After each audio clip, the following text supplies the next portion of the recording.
What does it mean when someone says, don't take it personally? Well, what if we said maybe there's no difference between a person and something that isn't a person? And that's a large part of the problem when we go about life. For maybe we say to ourselves, well, people operate differently than, quote, objects. And so people have choice, so we're going to regard what happens to us from a person different from something we call a machine or an act of nature or act of God. So maybe then, not to take things personally means when something impacts us of a negative emotional content, that we maybe reframe it and say, that wasn't necessarily a person we're talking about, but something else, a phenomenon, if you will. Hence, a phenomenon doesn't have choice, and we're not going to get nearly as bent out of shape. And we're going to try and understand the ins and outs of what happened with regard to this phenomenon as opposed to a choice-based person, as we would say or think all too often. To reiterate in another way, to say don't take it personally could mean, say, with a young child that has colic, to regard the colicky nature of the child, which many might find irritating in time, not a matter of choice. It's a matter of the laws of nature, of a series of cause and effects.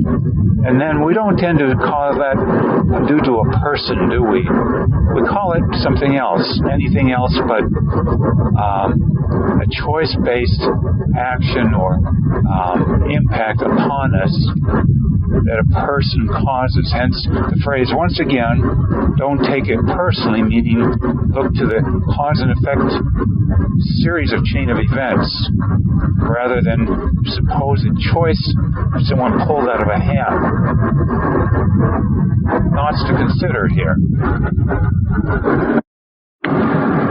I might finally mention, it strikes me, don't take it personally can also mean regard a lot of what happens to you as simply someone else's issue, in part because maybe they're a young child who's physically sick, or maybe an adult who is also sick in terms of physical pain that doesn't show, or maybe they have bills that aren't paid and they're about to be evicted or lose a job or whatever, or maybe their marriage is quite difficult or having trouble with issues with children in their family.